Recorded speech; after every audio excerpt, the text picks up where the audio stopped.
장제원 의원 모셨습니다. 안녕하십니까. 네, 안녕하세요. 장제원입니다. 네, 저희가 모실 수밖에 없었던 것이 처음으로 의무실정으로부터 주사자 사용했다라고 하는 증언을 끌어내셨죠. 그죠? 예, 그렇습니다. 네, 굉장히 자랑스러운 표정을 하고 계십니다. 워낙 자랑스러운 일이라 스튜디오에 직접 이 바쁜 와중에 나오셨는데. 일단 근데 사실 뭐 스타, 뭐 자랑스럽다, 박수 받는다 이런 말씀이 굉장히 부담스럽거든요. 이런 전대미문의 국정농단 사건에 있어서 저희가 실체 진실을 국민들께 보여드려야 되는데 그 보여드리는 과정에 있을 뿐이고 우리 국민들이 새누리당이 공범이라고 얘기하고 있습니다. 네. 이런 상황에서 우리 국민들의 그나마 어떤 실체의 진실을 보여드리는 것만이 저희들이 속죄할 수 있는 길인데 그 부분에 대해서 좀 노력하는 게 박수 받을 일도 아니고 뭐 즐거울 일도 아니고 스타도 아니고 저는 좀 정말 죄송한 마음으로 지금 국정조사를 임하고 있다는 말씀 드립니다. 경선 모드까지 점수를 2배로 얻고 계신데. 자, 일단 못 들으신 분이 계실 수 있으니까 저희가 청문회 장에서 오고 갔던 대화를 잠깐 들려드리겠습니다. 김재열 사장, 제1기획이 동계 스포츠센터에 16억을 지원할 때 조금 전에 진술했듯이 김종 차관을 만날 때 제1기획의 사장들과 만났다. 그래서 김종 차관의 제안이 의미가 있는 것 같아서 16억을 후원했다. 이게 답변의 요지 맞습니까? 김종 전 차관을 만날 때 제1기획 사장 다른 사장분과 같이 만났고. 잠깐만요. 네. 그룹 차원의 간부입니까? 아니 지금 저 원칙적으로 저는 그런 제안을 한 적이 없습니다. 없습니까? 네. 없어요? 네. 김재열 사장 위증했습니다. 배곡 주사, 태반 주사, 감초 주사. 예. 이게 청와대로 반입된 건 맞죠? 맞습니다. 그러면 어떤 목적으로 사용하셨어요? 그러면 배곡 주사, 태반 주사, 감초 주사가 대통령께만 시술된 겁니까? 그렇지는 않습니다. 대통령 외에 예. 청와대 직원 중에 이런 주사를 줘야 될 사람이 있습니까? 누굽니까? 대통령 건강에 관련된 사항이 아니 그러니까 대통령께 이 세 가지 주사가 나와진 건 맞죠? 필요한 처방에 따라 처방되었습니다. 이용인지 뭔지 모르겠어요. 저희가 짧게 정리하다 보니까 충분히 전달이 안 됐는데 이선 의무실장이 사실은 다른 사람도 썼다 대통령 이외에도 라는 태도를 일관하다가 결국은 대통령 사실자가 대통령에게만 처방한 거를 처음으로 인정해서. 아니 그게 요거 이제 이렇게 영상이 없으니까 이해하기 힘드실 텐데 이 의무실장이 대통령께 이런 배곡 주사, 감초 주사, 태반 주사를 놓지 않았다라고 일관을 했거든요. 처음에는 그랬죠. 그렇죠. 그런데 갑자기 좀 흔들리는 모습이 있더라고요. 계속적으로 아니 상식적으로 청와대에서 태반 주사나 배곡 주사를 대통령 외에 직원들한테 줬다는 게 말이 됩니까? 말이 안 되죠. 청와대 복지는 그렇게 좋은 건가요? 네. 그래서 그걸 몰아붙이니까 대통령께 피부 미용이 아닌 용도로는 시술한 적이 있다. 이렇게 얘기가 진술이 나왔거든요. 처음으로서 나왔죠. 그렇죠. 그래서 사실은 이 진술이 왜 중요하냐면 지금까지 태반 배곡뿐만 아니고 다른 처방에 대해서도 전혀 대통령이 인정하지 않았기 때문에 이 부분에 신뢰성이 깨졌다. 그러니까 청와대의 어떤 그 의무실에 관련된 그 신뢰가 깨어졌다는 게 하나 있고요. 두 번째는 이런 사실은 뭐 안티에이징이나 피부 쪽에 그 주사들을 하는 게 맞지 않습니까? 배곡 주사나 뭐 감초 주사가. 그런데 그것을 환자가 아닌 다른 사람에게 처방한 적도 있다라는 얘기가 나왔어요. 그럼 상식적으로 대통령에서 맞는 주사를 일반 하위 공무원이나 비서들이 맞지는 않지 않았겠습니까? 거기에서 또 보안 손님 얘기가 나오는 것이고. 그렇죠. 보안 손님 얘기도 그러네. 제가 두 번째 부분 대통령께서 이 주사를 처방받았다는 거는 드러났고 그럼 그 외에 극소수의 인물이 이 주사를 맞았다는 거거든요. 대통령 한 사람만 맞았다고 하면 부담될 것 같으니까 대통령에 몇 사람 있다고 말하죠. 그럴 수도 있는 것이고 또 다른 분이 있다고 볼 수도 있는 것이고 이 부분은 일단은 저희가 다음 주 청와대에 방문 조사를 합니다. 그때는 의무 기록을 좀 볼 수가 있고 두 번째는 제가 요청한 부분이 어떤 부분이 있냐면은 개인적인 의무 처방에 대해서 이게 비밀이면 김아무개 이 아무개, 그 이 아무개는 무슨 수석실 이렇게라도 다른 맞은 사람. 그렇죠. 네. 다른 맞은 사람을 처방을 보여달라라고 했으니까 자료를 한번 기다려보죠. 네. 저희가 약간 부족하니까 본인 스스로 자기 입으로 자기 자랑을 방금 하셨고요. 예리했어요, 근데. 이 청문회를 지켜보다 보면 그 의원 개개인들의 실력이 나오거든요. 나올 수밖에 없거든요. 짧은 시간 내에 얼마나 증인들을 제대로 정확한 포인트로 몰아가는가. 눈에 자꾸 띄셨어요. 제가 아니 근데 자꾸만 네. 제가 이제 몰아붙이니까 너무 사람을 몰아붙이는 거 아닌가라고 말씀을 하시고 또 제가 개인적으로 네. 그렇게 사람과 대화할 때 우리 김어준 앵커하고 제가 지금 대화를 나오는 있지만 막 몰아붙이지 않잖아요. 그냥 남의 얘기를 잘 들어주는 스타일인데. 몰아붙여도 돼요. 네. 사실 이번에 청문회를 하면서 네. 제가 이렇게 좀 끝까지 집요하게 몰아붙인 거는 너무 속상한 거예요. 그렇죠. 다 드러나는 거. 아니 우리 국민이 다 아는 거를. 너무 뻔한 거짓말. 아니 그러니까 사실 뭐 이거 다 드러났어요 정황이. 근데 예 죄송합니다라고 하면 또 우리 국민들이 또 얼마나 마음이 좋습니까. 근데 아무리 정황을 들이대고 아무리 포위를 하고 아무리 얘기를 해도 죽어도 안 했다 그러니까 그게 너무 속상했어요. 그러니까 조그만 것도 아무것도 아닌 거. 사실 대통령께서 피로 회복 위해서 조금 이렇게 피부를 탄력을 주기 위해서 회복을 하기 위해서 그런 태반 주사 맞을 수 있잖아요. 그거 솔직히 얘기했으면 이렇게까지 얘기가 증폭되지 않지 않겠습니까? 그러니까 의혹에 의혹을 낳는 오히려 세월호 7시간 같은 경우에도 더 적극적으로 청와대가 나서서 해명을 해야 될 거 아닙니까? 모든 자료를 주고 사실 청와대에 어떤 사람들이 들어왔느냐 출입기록 이거 내놓으면서까지 해명을 해야 됩니다. 그리고 의무시설 또 의료시설 또 어떤 그 처방전 이런 것들로 다 내놓으면서 우리 대통령 이런 거 먹지 않고 이런 거 맞지 않았다고 얘기를 해야 되는 거 아닙니까? 그게 국가기밀이라 그래서 안 주니까 의혹만 증폭될 뿐인데 계속적으로 거짓말을 하니까 이번만큼은 한번 그래도 우리 국민들께 좀 시원하게 사실관계를 좀 확인해보자 해서 조그만 어떤 그 공간이 보이면 제가 집요하게 좀 물고 늘어진 것 같습니다. 그런데 새누리당 지지자들 혹은 뭐 또 나이 지긋하신 분들 입장에서는 예를 들어서 너무 몰아붙인다도 있지만 야 이것이 보수 진영에 도움이 되느냐 하고 거꾸로 잘했다고 하는 사람도 있지만 그렇게 몰아붙여서 진실을 뽑아내는 것에 대해서 불편해해서 항의하는 분들도 있잖아요. 저는 이렇게 생각합니다. 우리 보수 지지층에서도 물론 방금 말씀하셨듯이 이제 그런 문자도 항의도 문자도 받으시죠? 많이 받고 많이 받아요. 네. 또 무조건적 대통령을 사랑하시는 분들이 아니라 그러니까 이 나라를 걱정하는 우리 보수 세력도 많다고 생각하거든요. 다만 지금 우리 국민들 대다수의 저항이라든지 대다수의 분노 이런 것들이 최순실의 국정농단뿐만 아니라 그러한 국정농단 과정에 대통령의 중심이 있었다라는 의혹들이 있지 않겠습니까? 이 부분에 있어서는 제가 이렇게 실제 진실을 파악해야 된다는 얘기는 정말 다시는 대한민국의 이러한 불행은 없어야 되지 않겠습니까? 이러한 불행이 없고 반성하고 속죄하는 길은 진실이거든요. 진실이 나오지 않으면 또 반복됩니다. 이것이 은폐되고 묻혔을 경우에 또 이런 일이 반복되거든요. 정말 이번을 통해서 이런 일만큼은 정말 사인에게 정말 국민으로부터 이양받은 신성한 권력을 이렇게 사인에게 줘버리고 그 사인은 그 실세들하고 어울려서 치부하고 농단하고 또 그 딸에게 전대미문의 특혜를 주고 그래서 기업과 정부와 대한민국의 최고의 사학들이 들썩대는 이런 나라 다시는 보지 말아야 될 거 아닙니까? 그래서 제가 이렇게 하고 있는 겁니다. 제가 장재현 의원님을 눈앞에서 인터뷰하는 건 처음인데 제가 쭉 지켜보면서 이건 꼭 정치를 해야 되는 분이 맞는 것 같다 생각한 게 지금 이 짧은 1분 동안 눈을 감고 격정적으로 손짓을 하며 저 혼자 있는데 맞은편에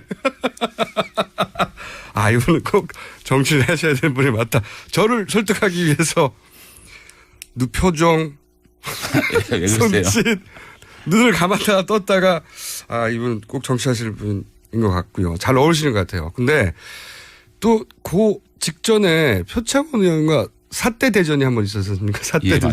맞아요. 그때는 또 정반대로 공격 좀 많이 받으셨죠. 저희가 잠깐 모르시는 분을 위해서 컷을 하나 준비했어요.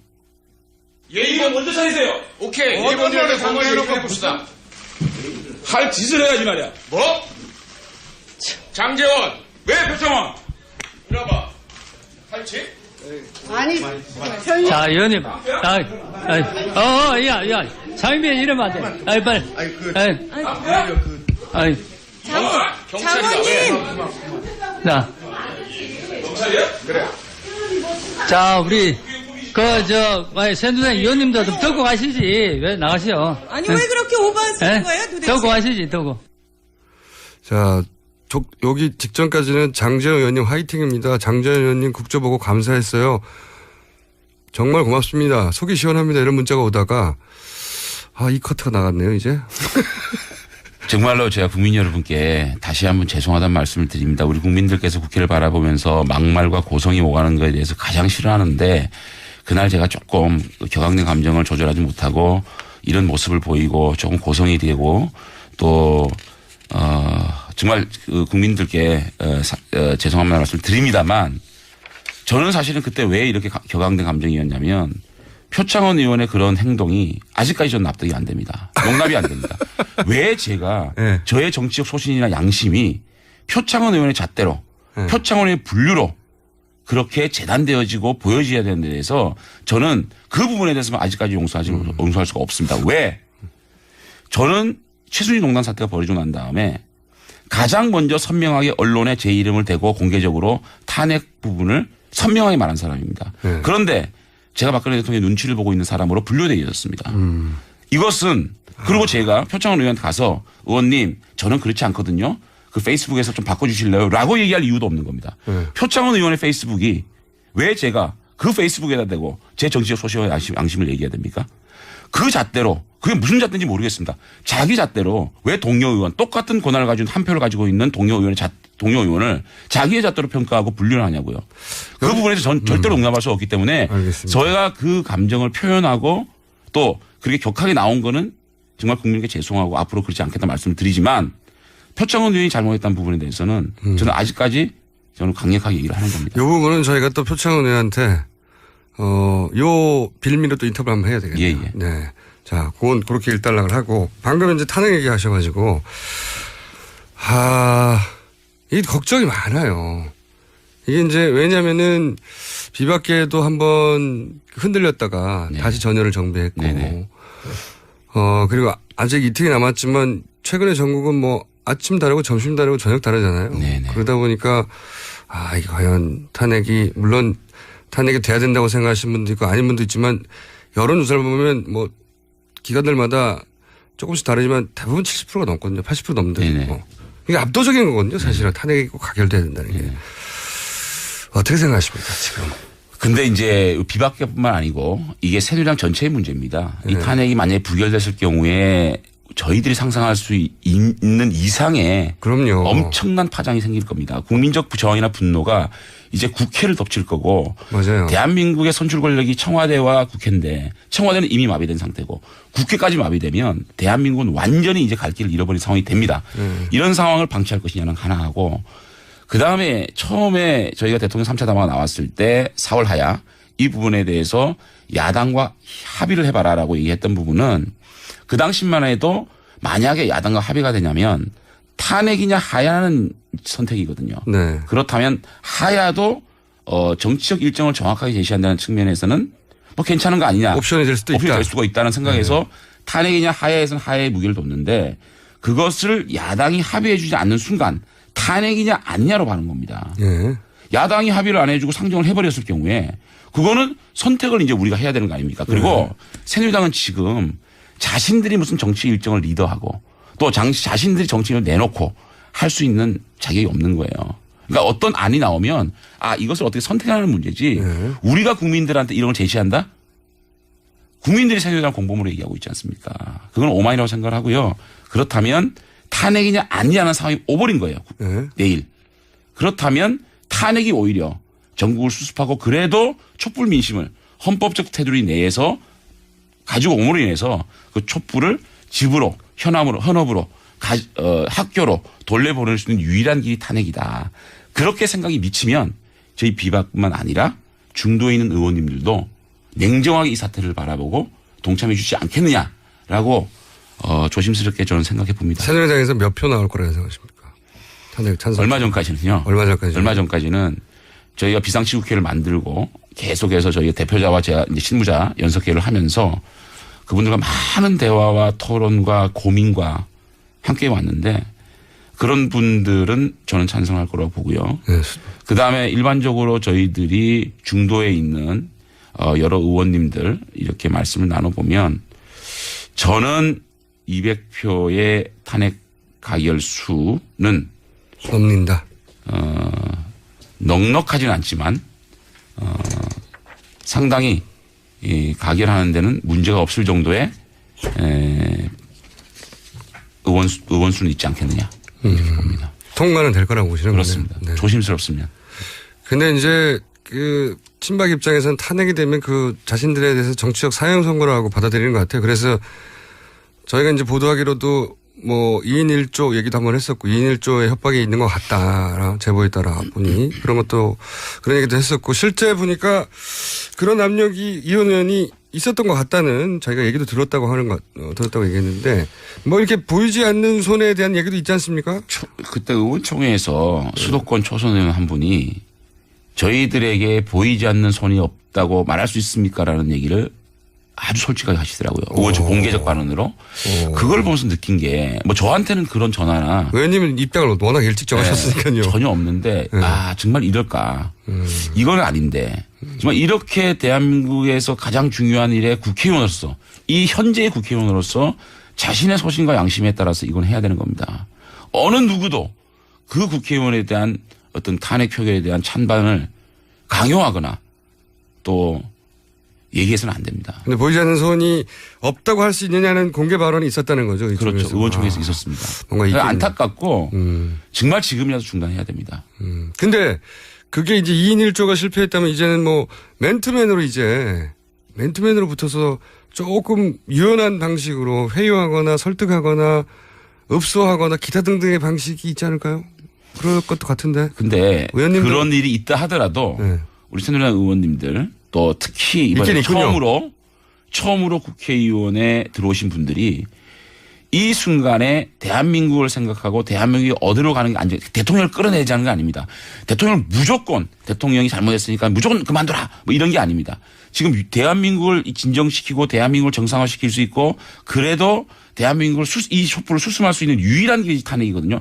탄핵이라는 게 이름이 조금 무서워서 그렇지 사실상 대통령이 거친 모든 거친 문제를 헌법재판소에 맡겨놓고 이제는 조용히 헌법재판소의 결정을 기다리면서 국회에서 수습하는 얘기이기 때문에 이렇게 합리적인 어떤 논리, 합리적인 어떤 주장들이 저는 좀 중도층에 있는 의원님들은 그러한 모습 또 그러한 보이지 않는 손에 저는 흔들리지 않을 거라고 또 부탁도 드리고 싶고 또 그럴 거라고 생각합니다.